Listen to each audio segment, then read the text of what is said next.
Hey everyone, Kirsten here, and I wanted to give you guys my race report and course review for the Ironman in Arizona, which in 2021 was on November 21st, which was just a few days ago. So I actually signed up for this race kind of last minute, not like last minute, like when I signed up for Boulder a week before the race. I actually signed up for it 6 weeks before the race, but I wasn't planning on doing it this year. But after Ironman Wisconsin, I just didn't feel like I gave the course the respect it deserved, or not the course, the distance. My training didn't go very well, and I just wanted to give it one more shot before the end of the year. So I decided Arizona because it's easy to drive to. I had a free place to stay while I was there. And I was doing the half the month before. So then I got to kind of scope out like where it was, what the course was like, what the swim was like, stuff like that. So the whole logistical process was very easy. It was like a 14-hour drive each way, which wasn't ideal, but it was easy. It was just long, and I was really tired before the race and after the race. So Arizona, I did the race in 2005, the first year they had it, but I don't remember anything about it. It was my third Ironman. All I remember is there was some wind on the Beeline Highway. The course was a little bit different than it is now. It was a 2.5 loop course or 2 1/3 loop. So we only went out on Beeline twice. So if it was really windy out there, it wasn't as noticeable. And I don't know if the run course was the same. I honestly don't remember it at all from 2005. So I was excited to go.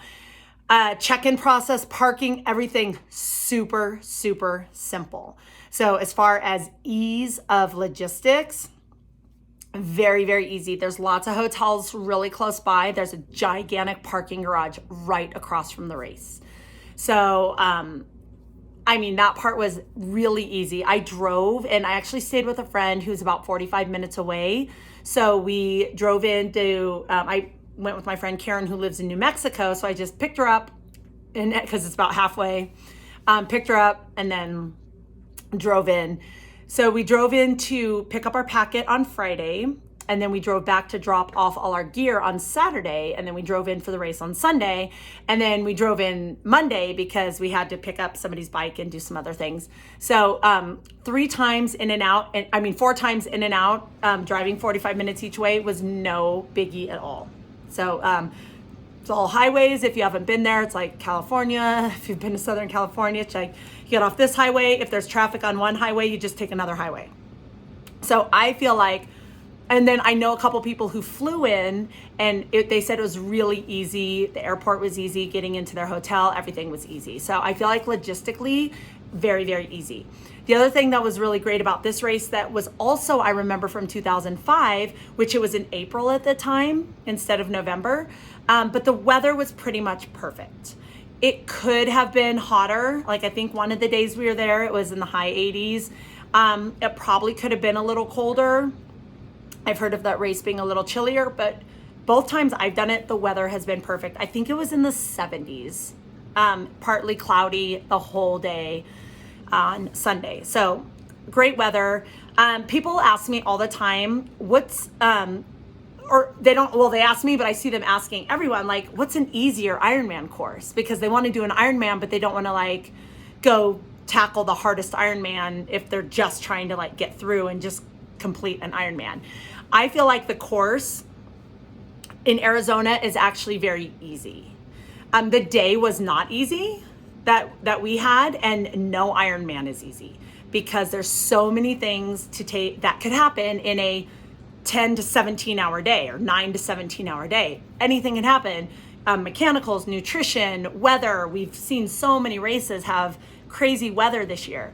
So no Ironman is easy, but the actual course for Arizona, I feel, was pretty easy.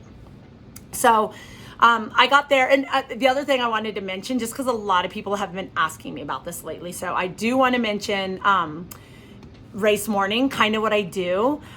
I would rather sleep more than anything person because I love sleep, and I feel like sleep is super, super valuable to me. So I always wake up at the very last minute. Like I have everything ready, very last minute. So we were leaving at 4:15 to drive down. I woke up at 4 o'clock, put on my clothes. I French braided my hair, which was a miracle because it's not very long. That was the hardest part of my day, is French braiding my hair. So I got all dressed, French braided my hair, I ate oatmeal. So I eat oatmeal every single morning, 99.999% of the time, unless something like weird happens. I eat oatmeal every morning with peanut butter and maple syrup. So I have the same exact breakfast I always do. And then I drank a Shakeology. And that keeps me, the peanut butter in the oatmeal keeps me full for a long time. So that's always my breakfast. And I don't wake up at 2 o'clock in the morning to eat breakfast. My body does fine digesting it because I eat it every single day. So I had oatmeal, peanut butter, and maple syrup. And then I drank my shake.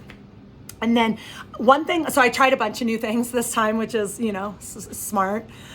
So the first thing I tried, I have a hard time pooping race morning, like for some reason.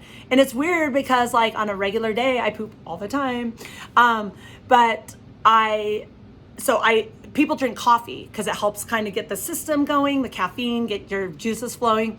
So I decided to drink a bottle of Energize, which is my pre-workout drink. So I drank a bottle of Energize on the way to the race, which I hadn't tried before. And so we got there about 4:15. Yeah, we got there at 5. By the time we parked, we got into transition at 5:15. We walked through transition, like where the swim in, where the bike bags were, where the bike out, bike in, run bags, run out. We kind of walked the transitions. And then I decided to go for a little jog because that's, again, once I start running is kind of when things shake up, because at the time I still didn't even have to pee or poop or anything. So I was all ready to go. I went for maybe a 5-minute jog, nothing. So I wanted to line up pretty early in the swim. And so I just went back to transition. I got my wetsuit on, and that was my biggest stressor, was whether to wear a wetsuit or just my floaty pants, because everyone was talking about how cold the water would be. And I remember it from 2005 that it was really cold. And people talked about in the years past, it was like high 50s, low 60s. Well, we had like a heat wave for some reason, and our water on check-in, they said, was 66 degrees. And that's my cutoff for if it's 66 or over, I wear my floaty pants. And if it's under, if it's 65 or under, I wear my wetsuit. So that was kind of my biggest stressor going into it. I decided to wear the full wetsuit and just start off slow, because I tend to get a little anxious and then my heart rate gets up and then I get claustrophobic in my wetsuit and then I freak out. And I've been known to take off my wetsuit mid-swim before, and I didn't want to have to do that. So I got on my wetsuit and I tried to stay calm, and it was really dark. So the second new thing I tried now it's like up to 4 new things I've tried, is I got new goggles because we were going to be swimming straight into the sun. And I knew that from the half, because the half was half the distance into the sun.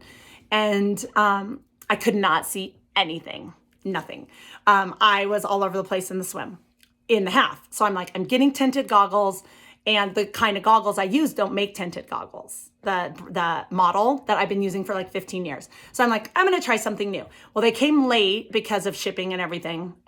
And I had a chance to try them once at the pool, and they were leaking and I hated them, and they were pressed really hard in my eyes and gave me a headache and all this. I'm like, what am I going to do?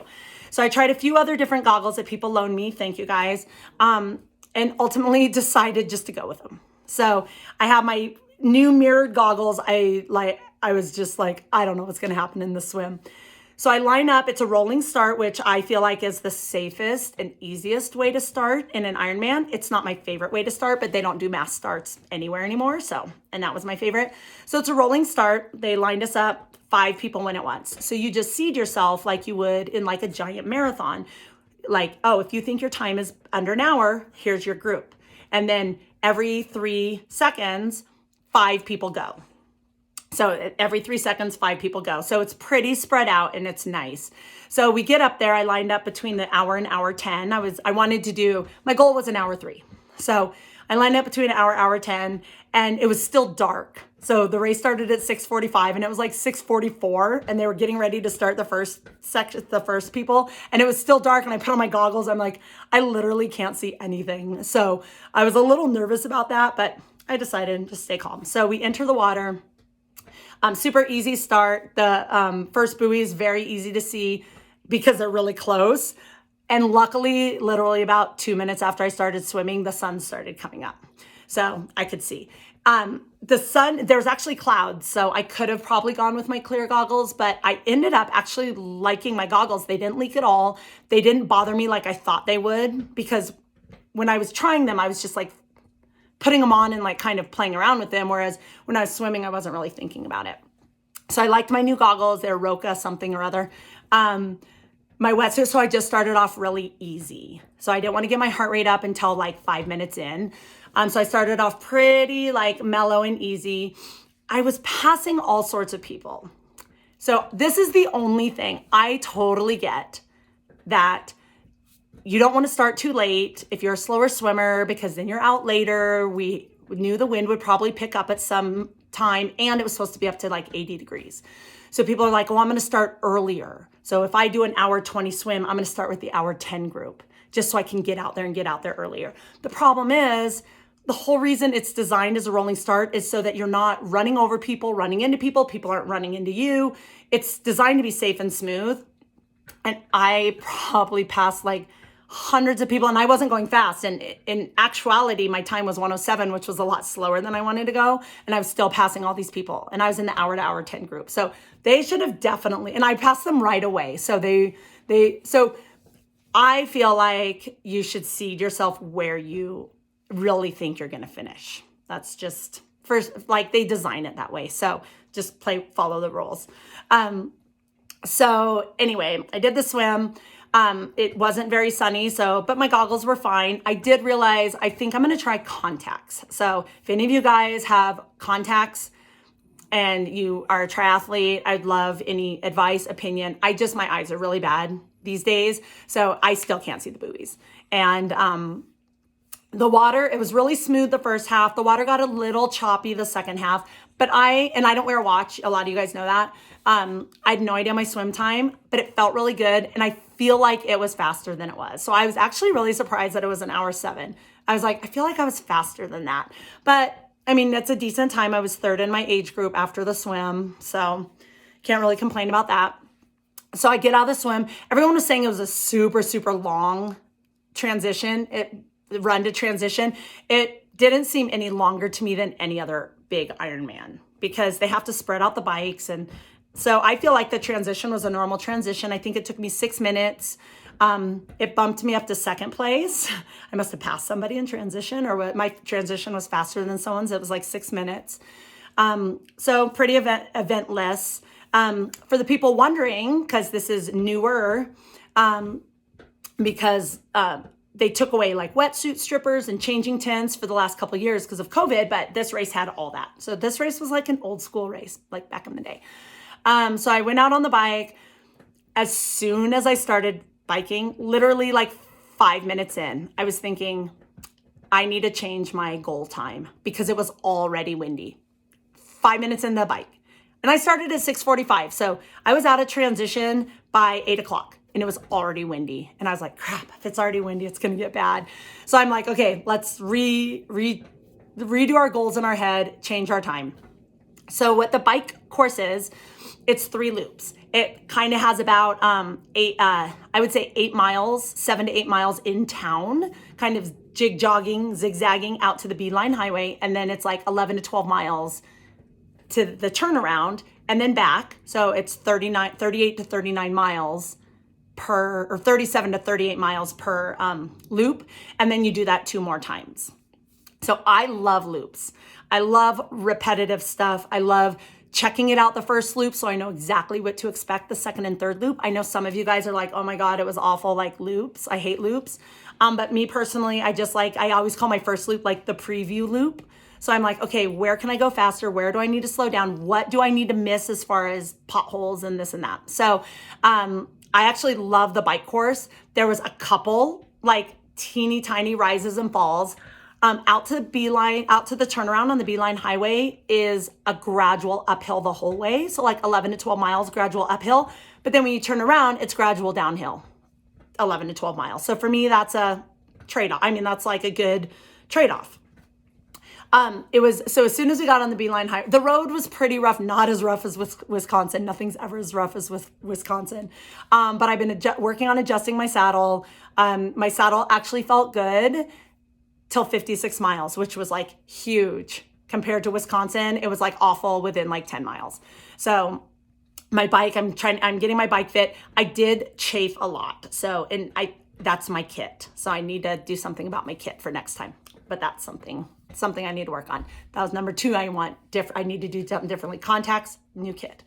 So, I tried the other new thing I tried was with my Infinite drink, I concentrated it more. So I had 3 scoops in 1 bottle of water instead of 2 scoops in 1 bottle of water.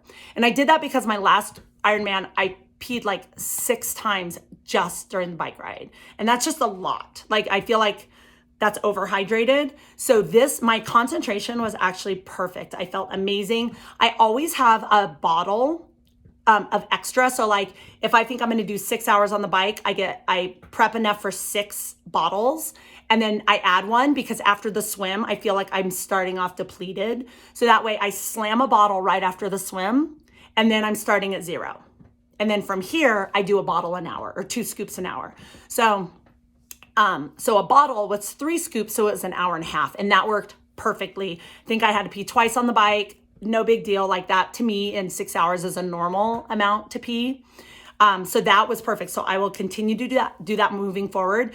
The only problem that I still need to figure out is my bike. And I don't know, the road's always bumpy and I'm filling my Aero water bottle with the concentrate and some water and it's splashing everywhere. And my bike is always just so sticky and gross and my arms, hands, everything's sticky. So I still need to figure that out. So if you guys have suggestions, I'll take them. So first time up the Beeline Highway, it was windy and it was slow and windy. And I'm like, whatever, it's just like climbing a hill, right?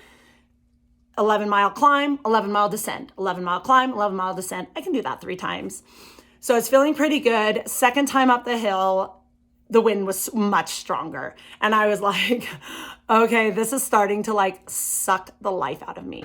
So one thing that I think is really important, if you haven't done an Ironman, you may not know this, but at some point you're going to want to stop. You're going to want to not be doing this anymore. And so you need to come up with either a really good reason why you're doing it. So like I know a lot of people do it in memory of someone or for someone who can't do it or to prove something or it's their first one. So like there's no way you're going to stop. But if you don't have a good reason why you're doing something, when it gets like to the breaking point, you're just going to stop and you're just going to give up. So my advice is you need to either find out a really big why or you need to come up with some mind games. Stuff that you can do in your head that gets you forgetting about everything going on. Because when the wind gets, and if you've ever ridden in wind is so, to me, it's like, I'd rather be in wind than rain because I get scared in rain. I'm not scared in wind, but it's just, it sucks. It's like soul crushing. It sucks the life out of me. I'm just like, ah. And so I kept thinking, things come in my mind like, this sucks. I want to get off this freaking bike, stuff like that. If that's what you start thinking, you are going to just deflate and it's going to be so hard to continue. So you guys have to come up with things to tell yourself or things to bypass that. So like singing, pick a song like, okay, when things get hard, I'm just going to start singing the song. Or when things get hard, these are my mantras. I'm an animal. This is, blah, blah, blah, whatever. One thing I do if I'm doing something that's mindless for a long period of time that I need to get through, like the climb up, is mindless. I'm just pedaling in my aero bars, and instead of being like, oh, this sucks, I can't wait to get off my bike. So I do this gratitude from A to Z, and I've talked about this with some of you guys before. So I think about A, something I'm grateful for that starts with the letter A. And then B, something I'm grateful for that starts with letter B, all the way to Z. And I knew that I needed this to last like an hour or however long it's going to take me to get to, that section. So and it was the second loop. So some people were just getting out of the swim. So I knew I could pass some people on the bike. So I was like, okay, every 4 people I pass, I'm going to name something I'm grateful for. 4 people, B. 4 people, C. 4 people, D. And I finished right after Z. So it was like the perfect amount of time. Came down and you can like bomb down. It's really fast because you have a tailwind and it's a downhill. And then I was like, oh, I'm totally fine doing one more loop. I felt actually really, really good. So I made the turn, started going up again. And I like, the wind got even stronger. My average for that last time up Beeline was 12 miles an hour. And I mean, it's not a climb. It's like a teeny tiny slight incline. So anyway, it was rough. I didn't even have the wherewithal to do any gratitude or anything. I just kept having to tell myself, that just keep going, you're fine, blah, blah, blah. Like anything long, you start like my knees were hurting. I was chafing so bad from my kit on my saddle that I was doing a lot of it out of the saddle. Sitting in aero, I just am not in aero bars for 6 hours. That just isn't something I do in training because, I do on indoors, but it's different when you're bouncing around. And that's where all the saddle problems and the chafing comes from, is the rough road plus the kit plus the saddle plus being fatigued. So anyway, it was it got dark on the third loop. On the way down, I was just like, just get to the turnaround. I got down, got into town. I was literally swearing, like saying the F word. I'm like, I just want off this fucking bike. Like I was going good there. So I get into transit. I get off the bike. And again, I have no idea my time. None. My guess was 6:30, 6.5 hours. That's how long it took me in Wisconsin. My guess was 6:30. My goal was 5:24. That's a really big goal. I know, but that was my goal, 5:24. I was like, I probably got 6:30. So my time was actually 5:55. So it was right in between there. So I wasn't like, I was happy. I was really happy with that time for how hard it felt. It felt like it was way slower toward the end. I loved, again, something they brought back, bike catchers. So when you finish, all you have to do is get off your bike and you hand it to somebody. Like that right there is worth the price you pay for an Ironman, is to have somebody get your bike and you just go off and get your run stuff. Cause I was just so over the bike. So somebody got my bike, I went and got my run stuff. My second transition, I mean, again, I don't have a watch, so I didn't know how fast it was until later, but I just ran in, grabbed my stuff, put on my shoes and ran out. Like what else is there to do in the second transition? My second transition was 2 minutes, like 2:03. It was like the fastest transition ever. I was even looking at like the first place male who, I don't know, got something ridiculous for the race, like 8 hours. My transition was faster than his. So that's my claim to fame. But anyway, uneventful transition. Easy. The bags are easy to locate, changing tents, helpful volunteers. As always, the volunteers are amazing. And then out on the run. And I didn't preview the run at all. So I knew it was 3 loops, which again, I liked. And I'm like, I'll just do the first loop as my preview loop and then keep going. So, started off on the run, make the turn, and the first mile or so is right into the wind again. And I'm like, oh, really? And it's on dirt. So like people's feet and like there's a little dust ball flying around and I'm like, anyway, I got through it. I had to do it 3 times. The wind actually died down each loop on the run, which was nice. But I knew since I was a little bit behind on the bike, I didn't know my time. I just knew I was behind on the bike. It was probably going to get dark before I finished, which darkness kind of brings me to a halt. So I was trying to finish as close to sunset as possible, which was like 5:30. So that's a really fast Ironman if you're trying to finish before the sun sets. But it usually stays light enough until about 6. And I started at 6:45. So that's 11 hours and 15 minutes before it gets pitch black.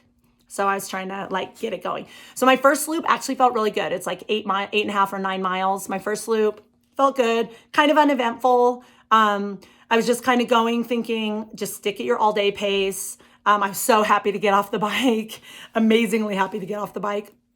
The run has a couple little it goes uphill to go over a bridge and then back downhill, maybe 4 or 5, just slight inclines, but then you obviously get the little decline each loop. So there's no big hills. It's nothing like, I'm going uphill, I'm going downhill. There's a lot of little sharp turns. So a lot of like 180s or like 90 or 70 or 90 or 105 degree turns, little jig jogs. So a couple times when my legs got tired toward the end, I'm like, I'm going to totally wipe out on one of these things. There's always aid stations about every mile, which is super, super helpful. So the other thing I tried, which I loved, is I concentrated for the last Ironman. I concentrated my Infinite for the run, 2 hours in one bottle and then 2 hours in another bottle, like a water bottle. And that was in my special needs bag. Well, I got a little like flask thing, a handheld flask that's plastic that has little finger bumps. So you hold it in your hand, because holding a water bottle for 4 hours was hard. And it was heavy because it had the whole water bottle full of water. And so my forearms were sore and, whatever. I know it's a little thing, but after at the end of a marathon, at the end of an Ironman, holding a water bottle is hard. So I got this little flask thing. Last minute, I bought it at the expo. Loved it. Loved it. Loved it. I'm going to definitely do that. I put 2 hours in there of really concentrated. And then at every aid station, I just sucked a little of that and then drank a thing of water. I also, since I didn't know if it was going to get hot because it was still partly cloudy, but the sun peeked out a couple times, I was dousing myself with water, always keeping myself wet, always keep myself covered in ice. So again, first loop, uneventful. Second loop, kind of uneventful too. About mile 13, I could definitely start, my knees were starting to get really achy. I was just like, things started hurting, like my feet were hurting and I was just tired. So I just, kept going. One thing I did, because I was getting a little like, mentally like, oh, this is taking forever. Since it was 3 loops, you saw 3 different mile markers at different places along each section. Like if it was mile 3, then it would be mile 12, and then it would be mile, whatever that is, 3, 4, 5, 6, 7, 8, 9, like mile 20. So you'd see mile marker 3, and then you're like, oh, I know pretty soon it'll be mile marker 12. And then pretty soon, so it's like you're always seeing, I don't know, it's just another mind game that helped me out a lot. So third loop though, it started to get rough. So I was just run to the aid station. And my stomach, it wasn't upset, but I was just thinking like, if I drink any more of this sugary drink, I can't do it. I was just like, oh, I can't do it. So, I did kind of I had to go to the bathroom. So I finally had to poop after, 10 hours. It was like mile, I don't remember, 19.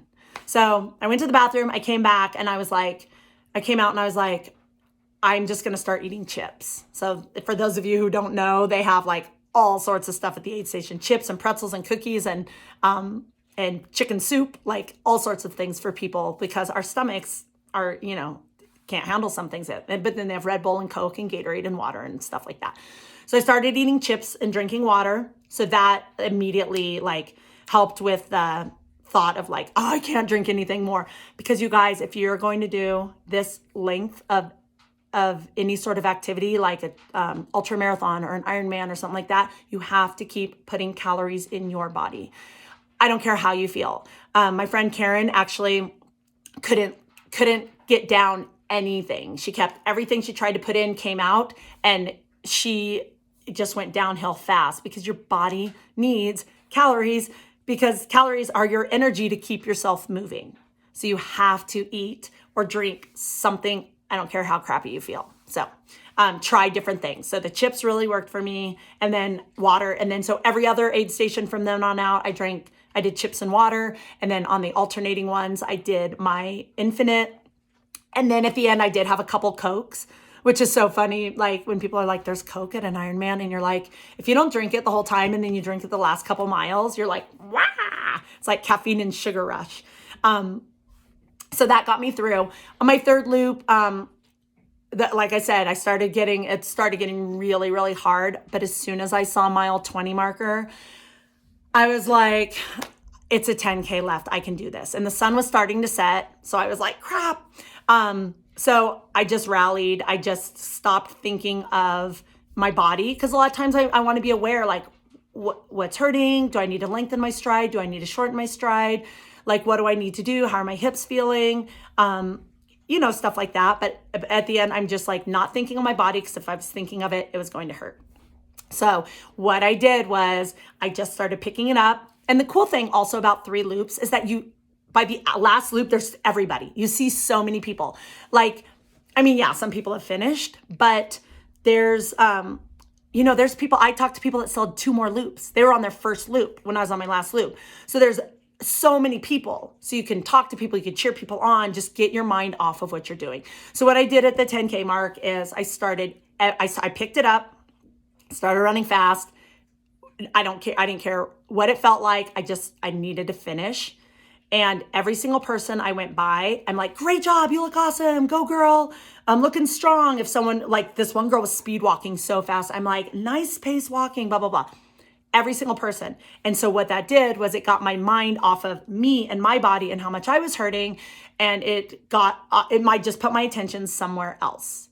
Got to the aid station, did my thing, thanked the volunteers to the max, because without them, there's no way any of us could get through it. And just kept going on with my plan. And the sun started going down. Sunset, I had a 5K left. And I was like, I got to do this 5K as fast as I can. So my estimate was the sun went down around 11:15 at 6 o'clock, which was 11 hours and 15 minutes. And my time ended up being 11:17. So I really only ran the last couple minutes when it was really dark. And I'm like, thank goodness.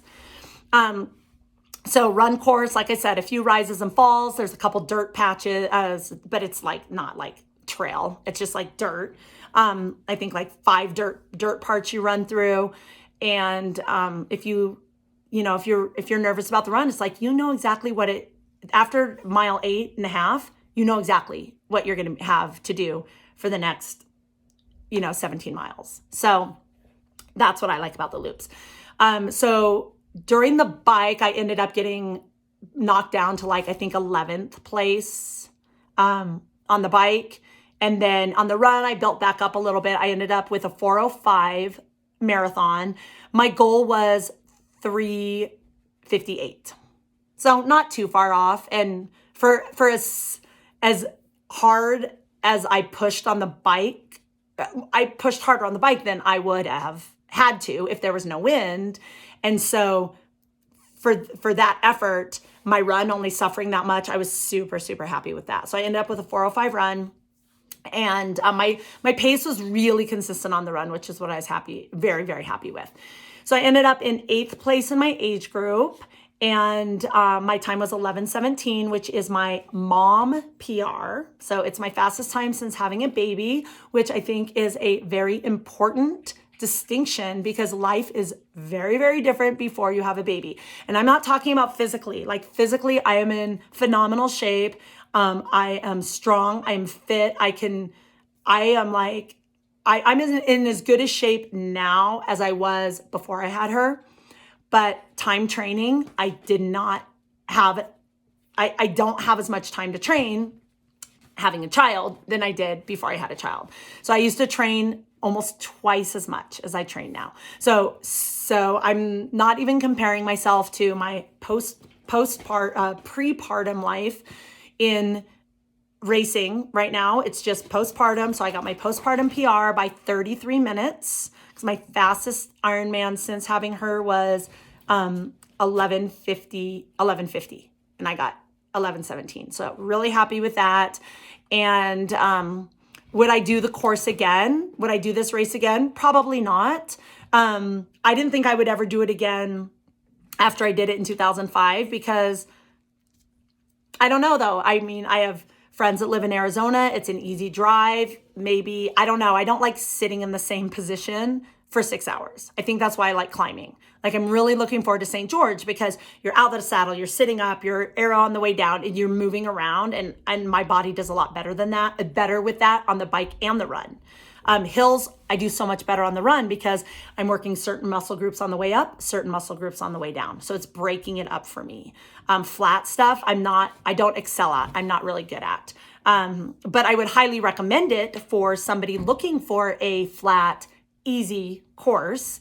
The wind made it very, very hard, but other than that, the actual course for an Ironman distance course is fairly easy.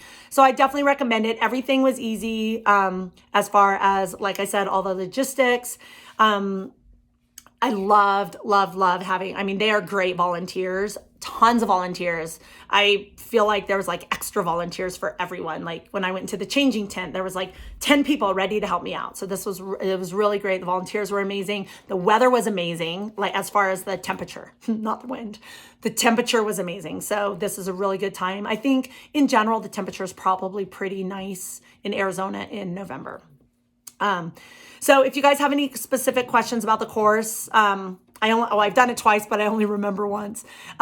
Feel free to reach out and ask. I know there's people out there that have done it every year since they started, but if you want to reach out, I will answer whatever questions you have about the course. And another amazing thing is that I did not feel sick at all. So this is like just the last couple races. Since I started using Infinite, it's really helped. I used to be puking at the end of every race, or if I wasn't throwing up, I couldn't eat for 2 days. This, I went to the tent, or the food tent, which by the way, they have vegan burritos. So thank you, Ironman Arizona, for vegan burritos. I could eat after, I could eat later in the day, later that evening. And so that's huge. I know if you guys have done endurance before, you know, gut is like one of the number one factors that keeps people from reaching their potential. So anyway, that was my race report, my course review. I hope it was helpful. If you have any questions, reach out, and I will see you guys soon. Awesome. Happy Thanksgiving. Bye.